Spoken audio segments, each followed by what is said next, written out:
So I've got the legend here, Caitlin Bovee of Pilates in Guelph, way out from Canada.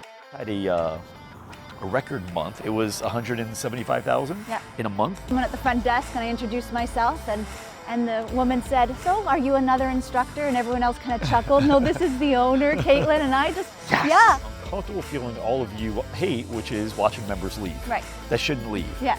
Right? So that's an example of a trend. The experience to be so good, even on the leaving, that they were going to refer, if the friend said, "I want to do Pilates," well, you got to do Pilates there.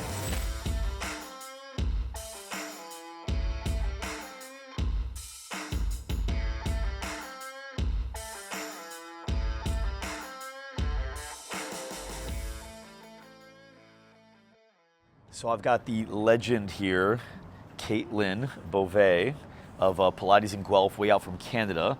I just interviewed Arce Bovee, your sister, who is your, now I realize, older sister. And it was so funny because like, I can't even see her as your older sister because she came so late.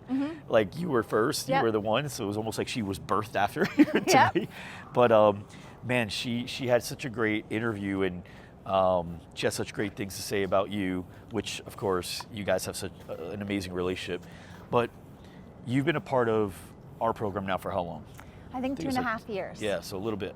And since then, you've been on the show once, and we've had dinner a couple times. And at dinner, I learned some really fun things about you, and you know what you've done in your business to really make some big changes, which you've made such big changes. But you just had a record month, and you won a trophy that we had to make. We didn't have to make that trophy. It was 175,000 in a month, which is amazing. And I think you've actually surpassed that number, right? That's just a trophy number. What did you get to? Like, 182. Let me get you a little pound here. Yeah. Okay, 182. And it's a Pilates studio, and you've now got a second Pilates studio, yes? And you also have some other revenue generating Yes, streams? I have a ballroom dancing company. Dang, just so much going on. Okay, I'd like to talk a little bit about you when it comes to what you think has been the biggest mover for you over the last year. I think in the last episode we talked about how you went from like that 50-60 mark to I think that 120-130 mark, which was you went away from packs and you started doing monthly recurring revenue, but you also got really dialed in with your sales and your marketing. What do you think has taken you from that 120 a month to the 182? What do you think has been some of the bigger drivers there? So my leadership. So moving on my leadership, or developing my leadership, but also developing my team. Because for me to step away, another step away from the business, I need leaders in my business to keep it going. And so spending time on them and having them come to GSDCon, and having them in the portal, those have been really essential things to help develop them so that they can essentially run everything while I keep moving us forward. Yeah, you've got a great team. I've met them quite a few times. I feel like your teams, one or another of them, or several every time I think, they've come to GSDCon. How many GSDCons have they come to now? 4. 4? Yeah. Dang. How many have you been to? 7. 7, oh my gosh. Okay, so how did they enjoy this one? Because this one I went really hard on getting that relationship between the owner-manager. They really enjoyed it. Yeah. And they really are they basically tell me, let's do this. Like, you know, I'm gonna tell you to stop building and to be the creator. So they're so on board. They're itching for more. They're itching to develop themselves. And so this just like lights a fire under their butt, right? Good. It's just amazing. I think that happened one time too. They left, but you couldn't go. Right. And they went back and they're like, we got some really good things that we're going to do, and just made it a lot easier for you. Definitely. And that time they came back when we met, and we met after the GSDCon. They basically said, what can we take off your plate? And they managed up.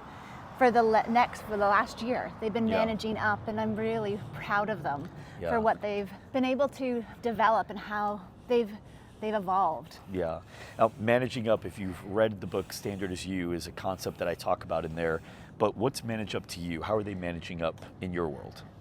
Asking me what they can take off my plate, helping me orient if I'm off track, bringing me back into line with what my best purpose is for the business.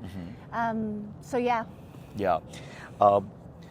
When you were on stage at GSTCon, you were talking about that was a really hard switch for you because you had your hands in everything. You wanted to make sure everything was good. And I think a lot of business owners do that because they care so much about the standards and they want everything to be a certain way and they want to make sure that nothing goes wrong. A lot of people watching or listening right now probably have that, where they're like in the meetings, they want to help save the cancellations, they want to be in the marketing with everything that's being involved, everything in the sales and operations. What was the switch for you where you realized I had to do it? And then what was the hardest thing to let go of? And we'll start with that. And then I got another one. The switch, just took way too long. I should have switched way sooner than I did. The hardest part of that was the trust. And things didn't move as quickly as I would move them if I was doing them myself. And not that they weren't moving as quickly, but when I'm doing them myself, I can see all the stages. So having to trust that my team is moving along and getting the results that we're looking for. Okay. And then what was the hardest part to let go? Hardest part to let go? Well, the beginning of January, I let go of the final clients. So I was still seeing clients. You were still seeing clients even up until January? Up until January. Like this January? This January. Like this month? This month. Wow. And that was the hardest because some of those people had been with me for 15 years and I had taken them from not being able to walk to walking. Like they were, I saw them more, they're older than my daughter is. So I saw them every week, twice a week or more, right? And so that was a huge thing. To let go of that last part of who my old identity was. One of the other things that you said you let go of that I'm sure was hard for you, because this one was hard for me, was not being in all the meetings and letting them have meetings that were designed to grow the company, but letting them do that without you. Yeah, so it was very, very hard because I, again, didn't know what was going on. So we had to create a system where I could pop in and just know that the things that I wanted to have happen or see the progress and how things were moving along, but I didn't have to be in the meetings. I didn't have to give input. I didn't have to be driving it. What are you noticing now? Are you noticing that you might has there been anything you had to jump back into, or have you been able to relax from it? I don't know. I don't think there's anything I've had to jump back into. I could, but I've been very diligent not to let myself jump back into it because, again, my team needs the reps. And we're at a really good spot where they can have some time where they're getting their feet under them. And I want them to get the skills so that I can trust that they'll handle everything. If I was a gym owner, fitness studio owner, and I was to, let's say, be allowed to follow you for a week and just be in the operation, see it. Maybe I followed you, maybe sometimes I just walked around the studio, you weren't even there, whatever it was. What would I probably be most in awe of, where I'm like, I need to get my shit together? Like what would you think would make me feel that?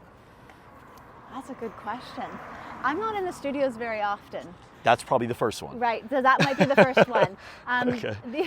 A side story, it was a couple of weeks ago, and I entered the studio and I met someone at the front desk and I introduced myself and the woman said, "So, are you another instructor?" And everyone else kind of chuckled. "No, this is the owner, Caitlin." And I just, hi. But that's the thing, is that I trust my team to hire the people that are going to get the job done. So that was really fun and freeing, right? To have that experience. You know what's interesting? In the book, I wrote this one concept where I would love it if people in the company can be mistaken as an owner. But I think there's another chapter that you thought made me think of where how can we make the owner be mistaken for a member or a coach? Because nobody's seen you around. That's a cool chapter. That's a cool chapter. We're gonna add that in. That's a 2.0 book version of that book. Okay. When it comes to your sales process, because she's Canadian, sales process, that's something that I've noticed you put a lot of time, energy, and effort into. What would you say are some of the things that, if I was, again, that shadow on the wall and I was watching, what are some of the parts of your sales process where I'm like, wow, this is a machine? Identifying how we want the client to feel, or the member to feel when they are either just calling, or when they're walking in the door, or when they're doing a trial or doing a new client consult, and then using that as the catalyst for what we do after. How many is it mainly like your team's calling people a lot every day? Are they making a lot of calls? Are they self-generating their own leads? What would you say are some of the pieces that if I'm an employee at another Pilates studio, I'm looking at your people and I'm like, oh wow, they're playing at a higher level? Calls, leads that come in through social media, through email, through the website, things like that. But then how we connect, giving those calls, making them feel special, identifying what their needs are, and then hand-picking where we want them to go to try the studio. So it could be a class that they try, it could be a one-on-one that they try, but making sure that we hand-pick their experience so that they're going to see how coming to the studio is going to benefit them.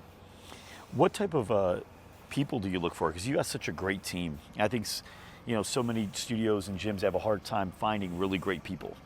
And well, maybe that's not even the right thing. That's what they're saying. Yes. I'm having a hard time finding really great people. What do you think allows you to either A, find great people, or B, notice that people are great and be able to develop them? Well, this is something that we've been working on the last year, and we've put in a lot of reps, unfortunately, for that. And I only feel safe asking because all your people I've met are great. Completely, yeah. No, and that's it. But have put a lot of reps doing this because there've been a lot of hiring for what we thought we wanted versus hiring for what we now see. And I'd say that over the process of the last year, 2 years, years and a half, we've had to adapt who we hire, because the person we would have hired 2.5 years ago isn't the person we'd hire now because our game has been elevated. So how do we pick those people? It's people who have drive, these people who care. How do you recognize drive in the interview? You can see it in the way they interact, even just with the emails and how they interact to get the interview. So that's one of the things that we saw, is that when someone's applying for a job, you get to know a lot about their character in just the application and how they contact or how the communication goes. For me, how it's they follow up. Yeah. Right. I've actually, with salespeople, I've not called them back when I said I would call them back to see if and how they would follow up and how aggressively they would follow up. And it's funny, like the ones that follow up, those are the ones that usually ended up doing a lot better than the ones that just waited for me, which we never ended up hiring anyway. Right. Yeah. Now, to get to the numbers that you're doing, I mean, how many members do you have right now? 693. I mean, 693. Even if you have a really good attrition, which, what do you have? It's between 4 and 6. That's a really good attrition, right? Because 5% is like you're losing 30-some members a month. And when it's 5%, I mean, you're losing people that, they're moving, they're hurt, they got something going on, right? So, but you still got to backfill at least 33 just to stay the same. But you're obviously growing every month. So what are some of the things that you're doing for marketing, whether it's consistently, like a certain promotion just works consistently, or certain promos that really have big swings? What are some things that you do that, again, I come into your studio, I'm a fly on the wall. Oh, watch your step here. There you go. Sorry, had to save my camera guy. Definitely. It was a close one. You owe me $1, I saved your life. Okay, so what are some things that you think, if I was a fly on the wall, I was looking at your marketing and how you guys are doing things, same thing, I'd be like, man, how have I not thought of this? Or I should be doing this. So this kind of answers your question, but it kind of doesn't. What we saw was that the people who cancel the most were the one-time-a-week people. So we worked really hard internally with our current members to upgrade them so they were more, and then we stopped selling one-time-a-week memberships. And so the quality of the people... You stopped selling them completely? We have them, but we don't talk about them. Oh, okay, so you don't sell them. They're we don't available, sell them. They're available, but we don't sell them because those people are the people who tend to leave sooner because again, they don't see the results. Yeah. They don't see why they should continue. Yeah. So that's part of what because the thing is, our membership isn't necessarily increasing very much, but our revenue is increasing. So in a way, we started to tweak how we're selling so that we're making more money per member. Then for ads and... Well, really quick, you're doing two things there. You're not only improving the revenue per member, which is marketing. Right. Some people think marketing is just generating leads, but marketing is just increasing revenue. So you're doing marketing because you're increasing your revenue per member, but you're also improving how long they stay with you. And how many referrals do you get on a monthly basis? Not very many. That's not one of our strong things. That's not a thing for you, huh? However, we did implement 2 or 3 times a year where we really play that card hard, and we're getting about 60 referrals in those 2 to 3 months. That's so good. Very good. So 180. Yeah. So like if you think about that though, if you had people that were not paying more for the better program, you would have people leave sooner, which would limit the amount of referrals you'd be able to get because you have less members in the studio. Yeah. So these are all marketing plays. Okay, so that's that one. What else for bringing in some new blood? I actually turned off ads. Woo! For most of the end of last year. Okay. Because we were working with a social media company that just wasn't feeling us. Okay. And I wasn't feeling like we were getting the success we needed. So we've since changed, and we've changed, and our social media is better, and we're doing social media ads, which I think are more aligned with who we are, and bringing in the members that are aligned with our community. Oh wait, so you are going to be doing social media ads? We are. So we did as of January. I turned them off because we changed companies. Got it. So you had them off for how long? Probably 4 months. During the time you've had your record months? Dang. Okay. All right. So now I want to know, what did you do during the record months that allowed you to have record months if it wasn't paid ads? You don't know either? I don't know either. No. So just continued making it work. Yeah, continued making it work. We had the same kind of trickle. We had less people in our trial classes. Again, I think in the last 4 months, our increase in revenue hasn't been because we got more members. We found different ways to increase our revenue. Good. Go on. And so that's it wasn't about, because what we were seeing is that the people coming in for trials, it was decreasing, and our success with the way we had done it was less successful. So we figured out different ways to increase our revenue. Yeah, and I guess, it makes sense too. If paid ads was working, you wouldn't have quit it. Right. So it wasn't working, so it wouldn't have made an impact if you stopped doing it anyway. Right. Yeah. So increasing your revenue per member. Have you noticed that you've started doing other things other than moving people up into the higher tiers? Like, have you increased pricing to a certain level? Have you done ancillary sales a little bit more? So we increase pricing every year in September. Okay. Why September? Is that just a thing? Just a thing. Okay. Yeah. Cool. It was just like last September we decided to increase price, and then we've done that every year since then. Okay. And we have members who are paying sort of an older rate, and so we move them up. Okay. We move our new client memberships up. Okay. So that's part of it. That's probably like $5 a membership. Right. But still, when with you 693 members. Right, that makes a difference. Because I know that the Pilates boom that we're in isn't going to last with the same strength that it has been in the last 2 years. I'm working on different revenue streams. So we've incorporated physical therapists into our program that refer directly to our Pilates instructors, so that the Pilates instructors are doing the physical therapy work, and that's covered by insurance, right? So something now people can get their $100 session, and it's covered by insurance. Now, how does that work for you? If let's say I'm now a new physical therapy client for you, and I got my insurance that can cover it, and it's $100 a session, how much do you get? The same as if... Is it just delayed? Yeah, it's the same as if they were just paying out of pocket. Got it. So the thing is they do have to, they can't straight go into working with a Pilates instructor. The Pilates instructors that are in this program are physical therapist assistants. They have to, these members have to go through an assessment. The physiotherapist has to decide that it's appropriate. And there's a sort of order of events that need to happen. And when they're ready to move into the community, then they come in and do our program. Wow. What did it take to get like integrated that way with the insurance where you can have that type of like, that's a whole different model. Mm-hmm. So what was the work involved in order to get to that point? It's been something that I've been thinking about for a long time. Okay. So in my head, I always have things going on and what's the next thing that I'm going to implement. Right. It's a little different, right? In Canada, the system is a little different. Oh, that's right. Right, so it's going to be, it's not the same. Mm-hmm. So I don't know how much use me going into specifics for you, but it is something that I've always wanted because this idea of a complete care at my studios is really important to me for my members. Got it.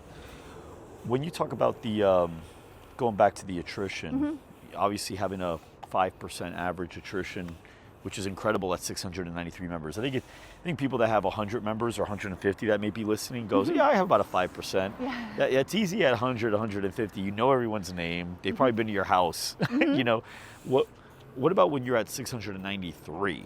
What are some of the things that you've built in, and especially since you're not in the studio, so your team has a 5% attrition, right?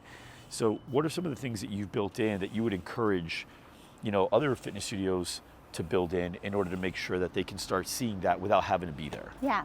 So the thing I'm going to say first is that 5%, still the number that come in, like my leadership team, it makes us sick to our stomachs. It feels like so many people. And so the drive to fix that and make it even smaller is very high because we love our members and we know the benefit of coming to our studio, what it is for them. So what have we implemented?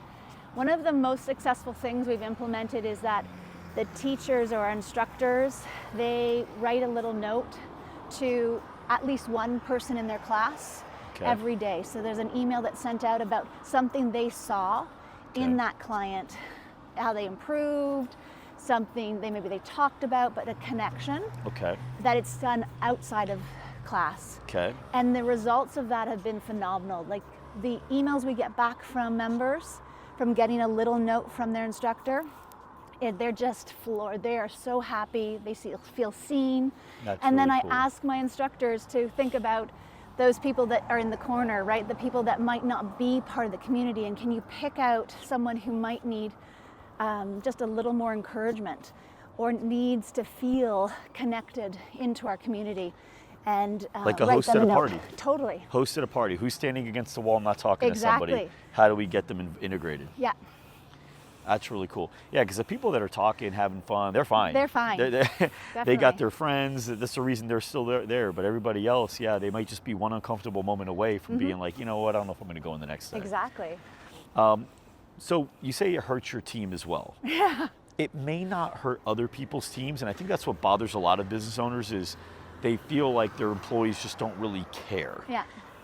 Now, I know what it takes to be able to get your people to see it, to hear it and understand it. But what are some of the things that you've done in order to really get your people to care and like see your people as real people, not just members? I think I always had my employees feel like they had an ownership in the studio, so that I wasn't telling them what to do, but we were deciding what to do, or I was leading them, but then they would be able to take ownership for their portion of what they're doing. So having them feel connected to the studio from the very beginning. I also think that my leadership style isn't, you're doing this wrong, but let's see. If something goes wrong in the studio, I'm always going to ask, what didn't I give them for them to be successful? And that has just grown in the last couple of years. But working on creating a relationship with the people that work in the studio where they feel seen and supported. One of the things that I absolutely love about growing bigger is that it allows me to actually give my team the support they need. So we bring in people into the studio to help develop them, and they feel like I care about them, the staff, not just the money or the members. With the, what are some of the things that you've done? Obviously, you just took your team to a recovery center, and they all did hot. I don't know if they all did hot cold. They all did. They all jumped into cold water. They were going to do it, but they did it. Good. So, what are some other things that you think have been really cool for your staff and great, that brings them together, that gets them to feel this vision and this team camaraderie? We have monthly professional development, so they're coming in and we ask them what they want, so that we're developing them. We do our Christmas parties. So the last Christmas party, I gave awards to every one of my staff. Okay. And I had a song, so I would read out the award and what they did well, and they'd have to walk up and get the award to a song. Was the song meaningful to them? Yeah, so it was meaningful to the award. Okay. So I picked it out depending on what the award was and what we were highlighting. Like, what's an example? Megan, who you know, she is the person we go to. So if you need something, you don't know what to do, you go to Megan. Okay. So her song was "Who You're Gonna Call," right? That makes sense. Right. So similar to what different aspects they do for the studio, what we know them for, because there's some people who just are smiley, happy all the time, and so associated with that. Other people who are more of or the sort of older mentors, right? Giving them props for the knowledge they have and how they help the new instructors. Where did you pick up a lot of this stuff? Like, I know that there's stuff that you got through our stuff, but like, where are some of the things that you feel have been influential to you, and you would be like, I encourage anybody to study these things or read these books or anything like that? I don't know. I know you did the Burnoff thing. I did the Burnoff thing, yeah. So Michael Burnoff, doing that and reframing was amazing. How you speak and the words you use and empowering people through those words, that was amazing. And I think I know that I care about my staff immensely, and I know all owners do, but I really care about them, and I really care about the studio. It's been my life's work. Yeah. And I'm so passionate about this and what we do. That drives me to create ways that they feel supported and can exceed and excel. So now that you've built this good team that cares, that's smart and educated, because you're investing in them as well. What are you doing in your spare time? And this is something that I think is going to surprise some people, because kind of had the answer because you brought up some of it already on this walk.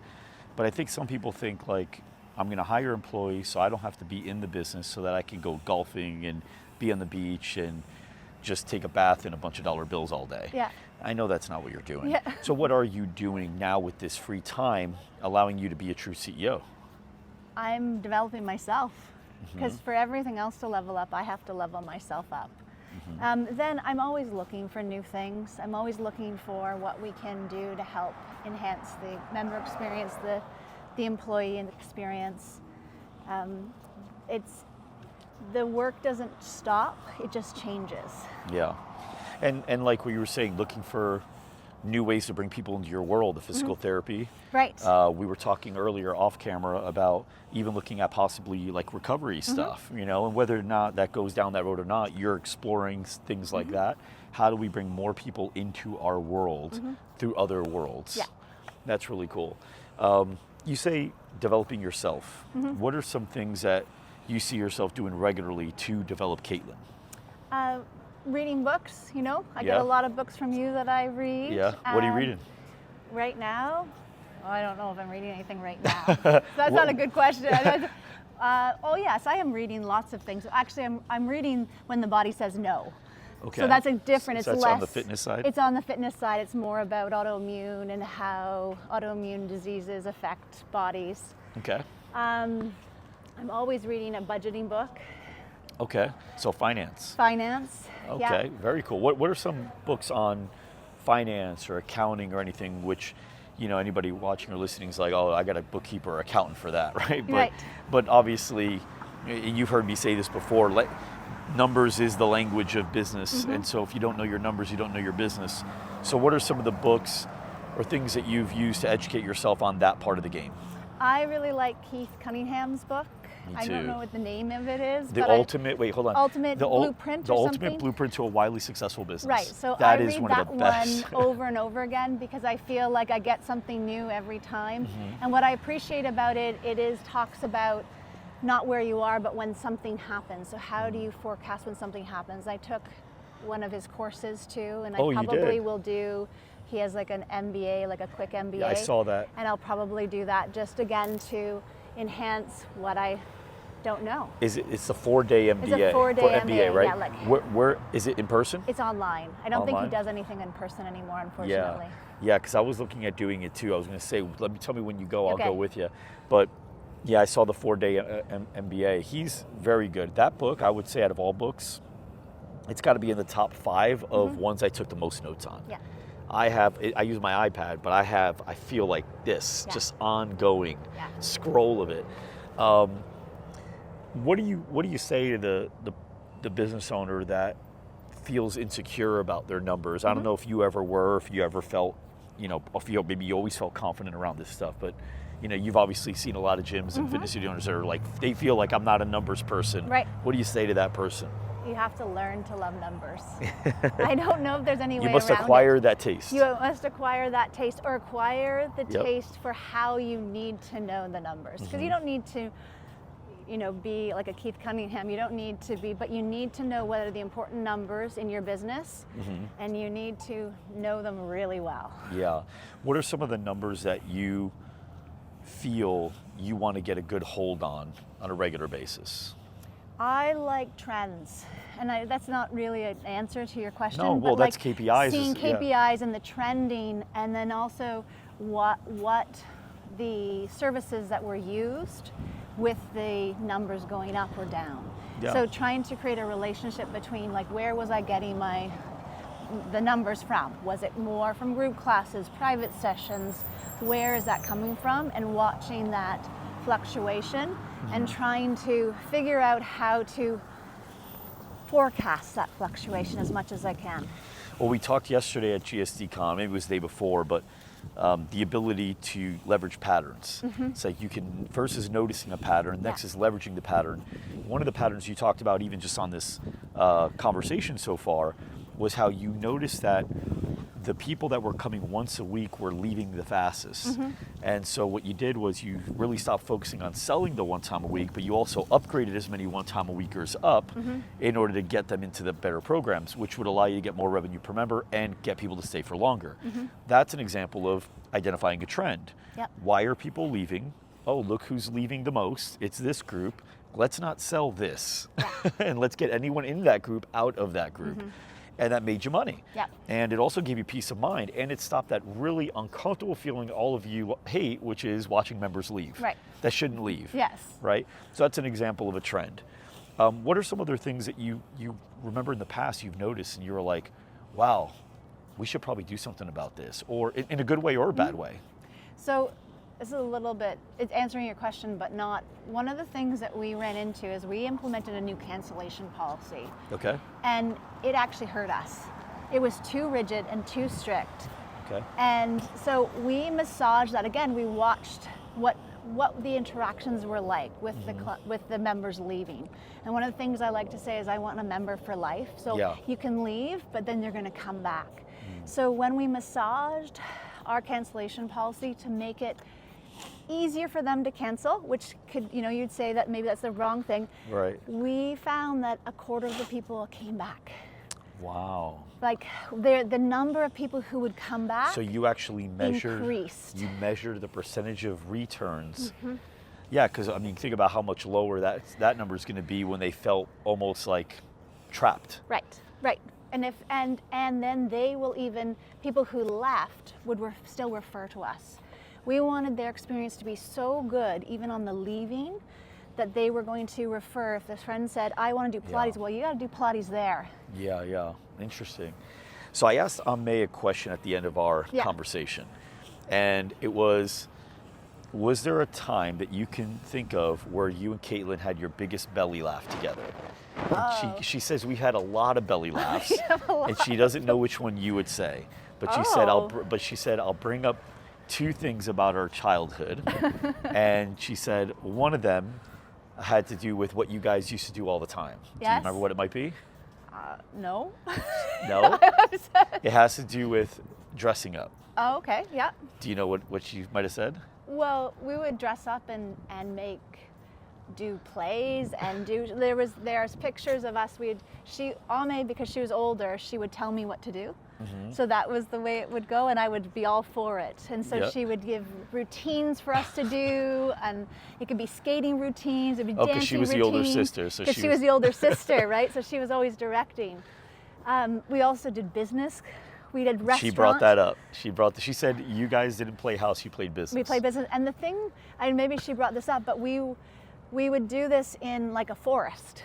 We didn't live in necessarily the traditional way people lived in houses with, lawns. It would be a forest, and we would be using the stump over there as the table. Wait, I didn't know this. You lived in a forest? Well, at certain points in our lives, we moved in different places, but at certain times we lived in a house that didn't have electricity, and it was a cabin, and you had to when it was snowy, we had to have a sled, and we would walk our groceries into this cabin and have to, wait a couple of, 30 minutes to warm the place up before you could take your jacket off. Holy cow. And this isn't Canada. Why wasn't this on GSC Con? This should have been up on the stage talking about and I want to tell everyone, because Americans are going to be like, that's how Canada is. It's not how Canada is. That's like everyone that thinks Arizona is just desert and coyotes and cactus. Right.